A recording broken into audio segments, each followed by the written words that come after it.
Orang ngiringi sapa Kanjeng Nabi al janaiza ing pira-pira jenazah.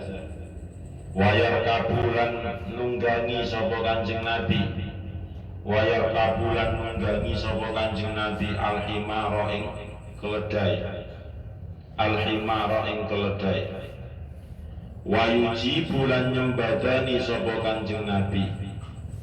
Wayuji bulan nyembadani sapa Kanjeng Nabi dakwatal abdi ing undangane budak. Dakwatal abdi ing undangane budak.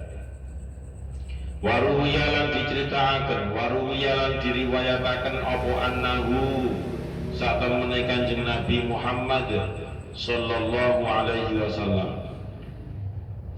iku kala dawuh sapa Kanjeng Nabi. Iku kala dawuh sapa Kanjeng Nabi man utawi sapane wong. Man utawi sapane wong iku kana lamun ana sapa man. Iku kana ana sapa man iku hasanas surati wong kang bagus gambare. Iku hasanas surati wong kang bagus rupane bentuke. Fi hasabin ing dalem kedudukan. Fi hasabin ing dalem kedudukan. La yashinu kang ora nyela apa hasab hu ing wong. La yashinu kang ora nyela apa hasab hu ing wong mutawadhi'an tur iku tawadhu. Mutawadhi'an tur iku tawadhu. Kana mongko ana sapa man iku min kholisi ahlillahi. Iku min kholisi ahlillahi. Kana mongko ana sapa man iku min kholisi ahlillahi saking bersihe keluargane Gusti Allah yaumal qiyamati ing dalem dina kiamat. Yaumal qiyamati ing dalem dina kiamat. Kalau kemarin seseorang yang zuhud itu berarti harus mempunyai sifat wirai. Begitu juga orang yang wirai.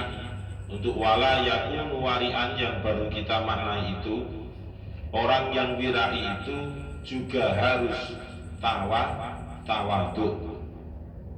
Harus tawadhu, rendah hati. Kalau tidak tawadhu berarti wirainya itu menjadi hilang. Kalau tidak tawadhu itu berarti wirainya menjadi sirna, tidak melekat lagi pada dirinya. Karena antara wirai dengan tawadhu itu sudah satu paket. Wirai tanpa adanya tawadhu maka hanya akan menghasilkan kesombongan yang ada pada dirinya. Tetapi jika wirai itu dibarengi dengan ketawadhuan, maka semakin sempurnalah kewiraian yang ada pada dirinya itu. Tawadhu itu kalau Kanjeng Nabi mencontohkan sebagaimana hadis yang diriwayatkan oleh sahabat Anas bin Malik.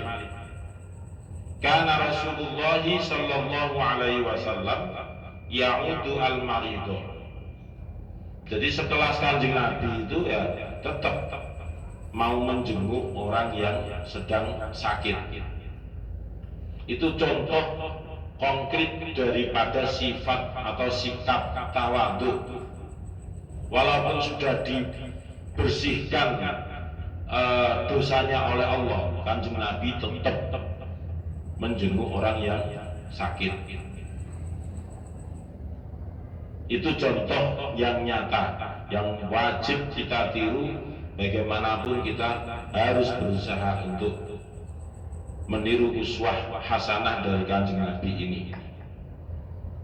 Apapun titel kita, pangkat kita, kedudukan kita, baik itu kedudukan di organisasi maupun di masyarakat secara luas, maka yang namanya tawadhu itu harus tetap kita lakukan, sekecil apapun ketawaduan yang dimaksud.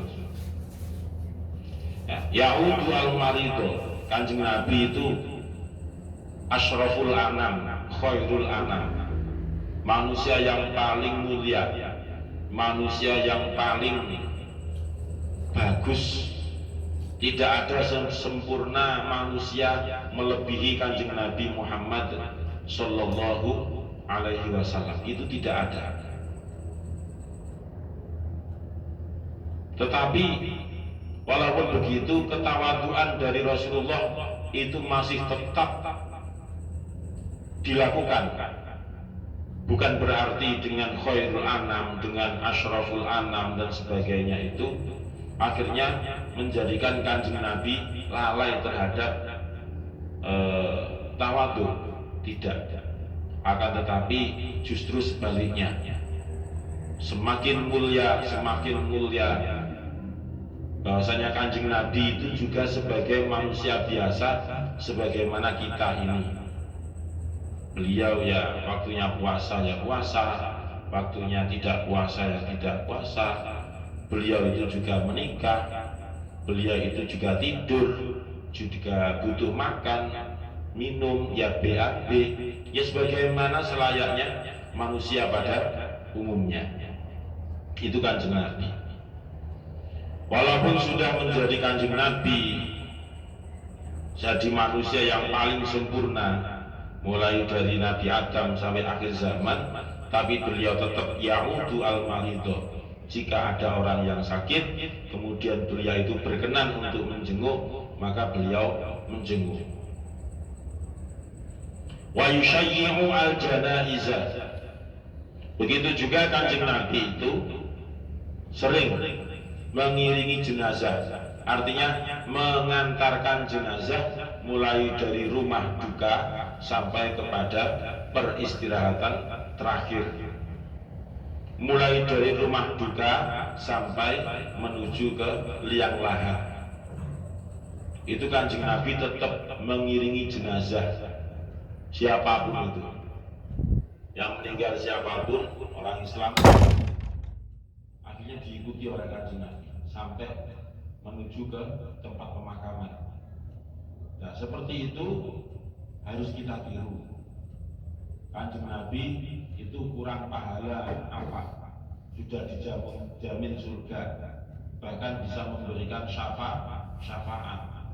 Nabi dan Rasul yang lain tidak ada yang bisa memberi syafaat ketika hari kiamat. Tapi hanya Nabi Muhammad saja yang bisa memberikan syafaat. Nah, ketawaduan Rasulullah, Nabiullah kita, yaitu Nabi Muhammad SAW, sampai segitunya. Jadi tidak mengurangi ketawaduan sama sekali. Contohnya tadi ya'udu al-marid dan yushayyi'u al-janais. Jika ada yang sakit di antara tetangganya, itu dijenguk, wa yushayyi'ul janaiza, dan juga ada yang meninggal, diantarlah jenazah tersebut sampai kepada pemakaman. Wa yarkabu al-himaro. Kanjeng Nabi itu juga menunggangi keledai. Kanjeng Nabi itu juga menunggangi keledai. Artinya apapun yang dimiliki oleh Kanjeng Nabi itu ya sudah digunakan dengan baik. Tidak ada rasa malu, tidak ada rasa gengsi dan sebagainya. Punyanya sepeda ontel, ya sudah ditunggangi sepeda ontelnya itu. Punyanya itu sepeda motor tahun 70 misalnya, ya sudah ditunggangi sepeda motor tahun 70 itu. Punyanya mobil hijet, ya sudah ditunggangilah mobil hijet. Jadi apa yang ada pada dirinya itu dimanfaatkan dengan baik, betul, tidak disia-siakan. Itulah Kanjeng Nabi. Wa yujibu da'watal abdi. Kanjeng Nabi itu juga selalu mendatangi undangan dari hamba sahaya. Jadi jika hamba sahaya itu ngulemi atau mengundang Kanjeng Nabi supaya datang di acaranya, yang mengundang itu adalah budak. Nah, Kanjeng Nabi itu tetap mendatangi undangan tersebut, tidak pilih kasih, tidak tebang pilih yang mengundang siapa. Inilah gambaran dari Kanjeng Nabi yang ada di hadis ini, yang harus kita tiru. Siapapun yang mengundang kita, ya kita luangkan datang. Seandainya ada waktu yang memang tidak benturan dengan kegiatan lain. Apalagi yang mengundang itu adalah di sini dinyatakan budak atau hamba sahaya. Kalau orang tebang pilih kan pastinya kalau yang mengundang itu orang yang punya harta banyak, dia persepsinya, nah ini berarti konsumsinya juga enak, ya, rokok, ada konsumsi lain, cuci mulut, seperti itu, akhirnya mau datang. Nah, niat seperti itu kan sudah salah. Masih ditekani ya tetap pahalanya ya habis karena salah niat. Yang didatangi adalah kebaikan, tetapi kalau niatnya salah ya percuma mendatangi kebaikan tersebut. Itu pemane datang untuk mencari sandal, nah, akhirnya sandalnya hilang. Budal bawa sendal, mulai gak bawa sendal. Itu contoh orang yang wirai. Contoh dari orang yang wirai. Nah, kalau berangkat bawa sendal, kemudian pulang nyangking sendal, berarti kan double loh. Dipakai satu, yang satunya ning tangan. Nah ini duduk wirai. Ini waroh ini jenenge. Terus oleh berkat tangan kanan nyangking berkat, kanan kiri sendal. Sak telu baju takwa, kalau nggak beresan diisi rokok, penuh rokok, lumayan buat persediaan. Misalnya semongkone itu ono plastike dibungkus pisan diadai sak.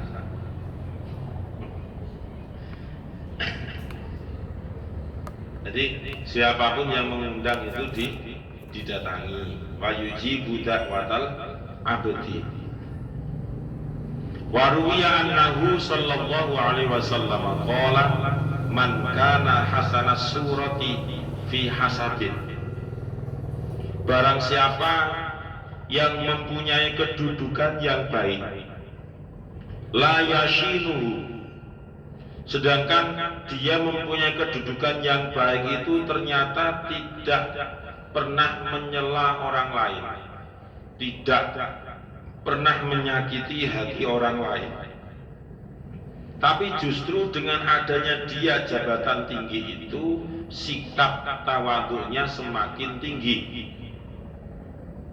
Nah, justru ketika dia diangkat jadi direktur, jadi kepala sekolah, jadi kepala TPQ, jadi kepala Madin, jadi kepala pondok, jadi ketua RT, jadi kepala desa, jadi ketua suku dan sebagainya, itu sikap tawadhunya semakin tinggi.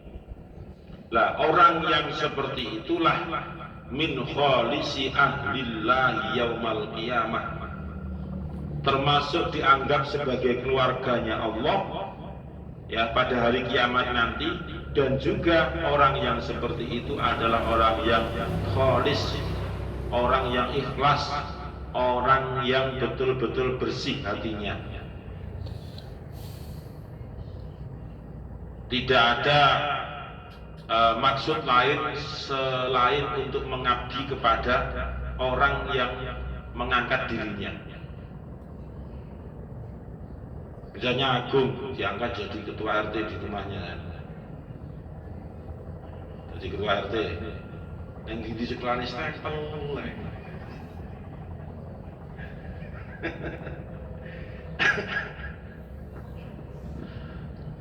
Ya sudah, itu dinikmati.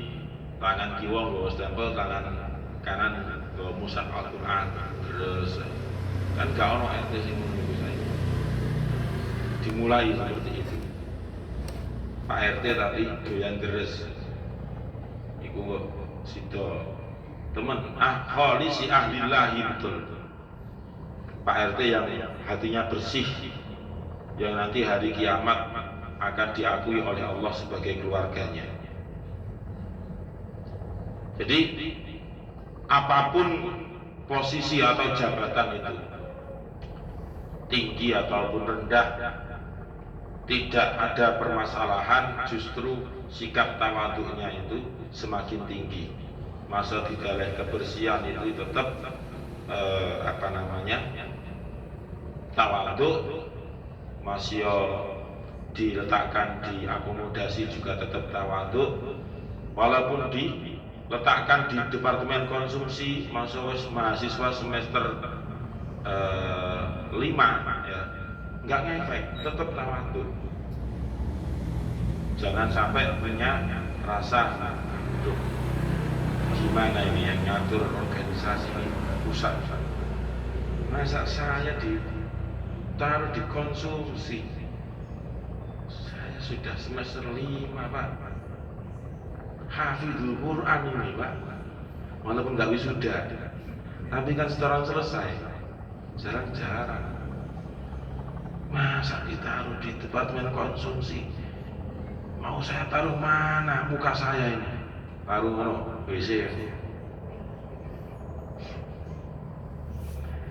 Terus nggak usah izin-izinan, nggak usah jaim-jaiman, ditaruh dilakoni sing apik. Nah itu loh ya, itu namanya tawadhu kan. Terus nggak usah kakek protes, tawadhu.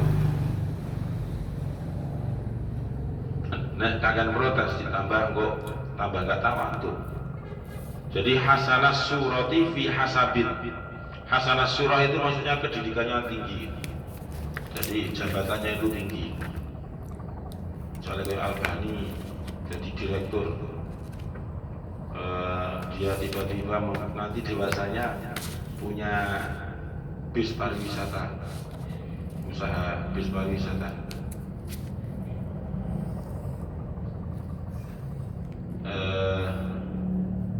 Apa ya mereknya itu atau nama wisatanya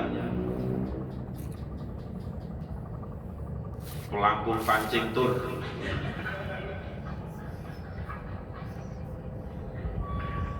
Misalnya gitu, Pelampung Pancing Tour. Tapi bisnis syarat-syarat nyar-nyar kabeh. Tapi dia mempunyai kebijakan, sopir dimanapun nganternya, ketika sudah masuk waktu sholat wajib berhenti. Masuk ke tengah hutan, nanjak mandek dan tanjakan. Direktur ya. Seperti itu kan sikap tawadhu. Masih sopo wae diberlakukan sama demi syariat Islam. Pokoknya nanti ada penumpang yang laporan ke saya pas di hutan atau di mana sudah masuk waktu subuh kok enggak sholat subuh di hutan itu, maka saya pecat besoknya. Seperti itu. Jadi tegas. Besok kamu enggak bantu masak, pecat. Nah, seperti itu saya. Kalau saya itu loh, yang saya pakai contoh itu Albani. Lah kok ono sing rodok tersinggung oleh Wasno. Berhentikan. Ya kesuwen kesentil pisan kan akhirnya. Saya itu padahal nggak mengarah ke sana. Dan kok dia oleh ngelirik itu rodok. Lah gitu. Terus maling itu langsung kayak kuro, rudek. Oh berarti arah ini jalur disanda ya. Ya wis tak canda. Saya kan pengertian orangnya. Dilirik. Oh berarti jaluk ini, jaluk. Ya gitu ini ya, jadi harus tegas. Jadi tawaduk harus sopir sopo wae harus diberlakukan sama, supaya yang namanya pelampung pancing tur tetap eksis sampai yaumul kiamat. Bisa 600 misalnya. Setiap terminal se Indonesia ono. Mas bingung ditakoni karo karyawannya. Bisa sampean niku piro sih, Mas? Gak tau ngitung ya. Terus piye nek ilang? Ilang ya jarno tuku maneh. Wong kakean duwe. Wong bingung golek duwe ya ngene. Rawang riwayatakan gue ing hadis sapa Abu Nuaim. Wala yakunu lan ora ana sapa abdun iku mutawadian wong kang andhap asor, wong kang tawadhu hatta yakuna sehingga ana sapa abdun iku arifan ngerti, iku arifan mengetahui binafsihi ing awak dhewe ne abdun, binafsihi ing awak dhewe ne abdun. Wallahu a'lam bissawab. Al-Fatihah. A'udzu billahi minasyaitonir rajim. Bismillahirrahmanirrahim. Alhamdulillahirabbil alamin. Maliki yaumiddin. Iyyaka na'budu wa iyyaka nasta'in. Ihdinas siratal mustaqim. Siratal ladzina an'amta 'alaihim ghairil maghdubi 'alaihim waladdallin. Amin. Bismillahirrahmanirrahim. Subhanakallahumma wa bihamdika asyhadu an la ilaha illa anta astaghfiruka wa atubu ilaik. Subhanakallahumma wa bihamdika asyhadu an la ilaha illa anta astaghfiruka wa atubu ilaik. Subhanakallahumma wa bihamdika asyhadu an la ilaha illa anta astaghfiruka wa atubu ilaik. Semoga bermanfaat. Assalamualaikum warahmatullahi wabarakatuh.